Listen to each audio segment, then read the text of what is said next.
Team India उपरे टंका वर्षा कला बीसीसीआई चैंपियन को मिलिला कोटी कोटी टंकार उपहार। तेबे कौन रही संपूर्ण अपडेट टी आसंतु जानिबा। ता पूर्व वीडियोटी को लाइक और शेयर करी चैनल टी को सब्सक्राइब करबा पई अनुरोध।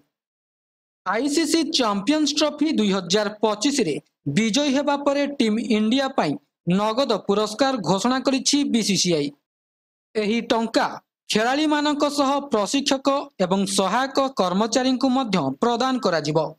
गुरुवार दिन सोशल मीडिया माध्यम रे बीसीसीआई एही सूचना देइछि।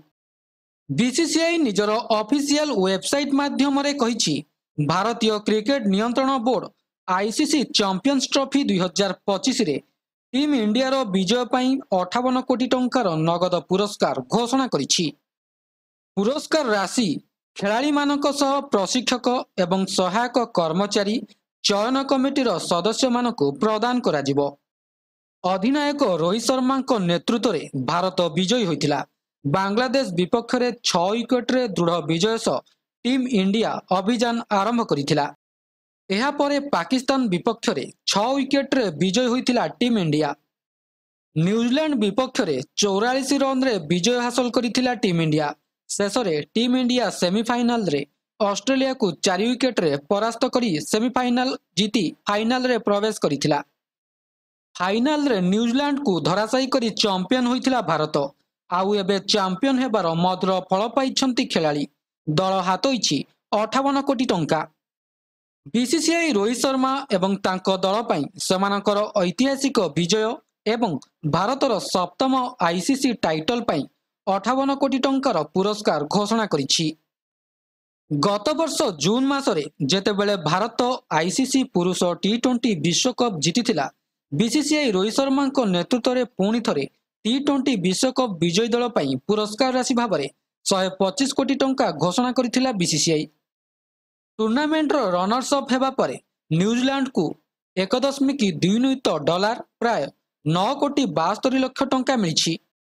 सेमीफाइनालिस्ट ऑस्ट्रेलिया एवं दक्षिण आफ्रिका प्रत्येक को $560 जथा 4 कोटी 86 लाख टंका मिली। सेहीपरि पंचम एवं षष्ठ स्थान हासिल करिथिबा अफगानिस्तान एवं बांग्लादेश को $350,000 जथा 3 कोटी 4 लाख टंका पुरस्कार दिया जाइछि। सेहीपरि सप्तम एवं अष्टम स्थान रे थिबा पाकिस्तान एवं इंग्लैंड प्रत्येक को $1,40,000 जथा 1 कोटी 21 लाख टंका प्रदान करा जाइछि। सेहीपरि आउ एक बड़ खबर हेउछि धोनी आईपीएल रो 1 नंबर कैप्टेन। एही तालिका रे द्वितीय स्थान रे रहिछंती सचिन तेंदुलकर। मार्च 22 तारिख रु इंडियन प्रीमियर लीग जथा आईपीएल 2025 आरंभ हेबो। टूर्नामेंट रे अंशग्रहण करुथिबा समस्त 10टी फ्रांचाइज आगामी सीजन पई जोरदार प्रस्तुति चलाइछंती। समस्त 10टी दलर कैप्टेन निजर अधिनायकत्व रे आईपीएल टाइटल जितिबाकू चाहुछंती। एही लीग रे ए पर्यंत 17टी संस्करण खेला जाइछि। सही 17 सीजन रे केवल अल्प किछि अधिनायक अछंती जेउ माने निज दल को क्रमागत सफलता पई आगेई नैछंती।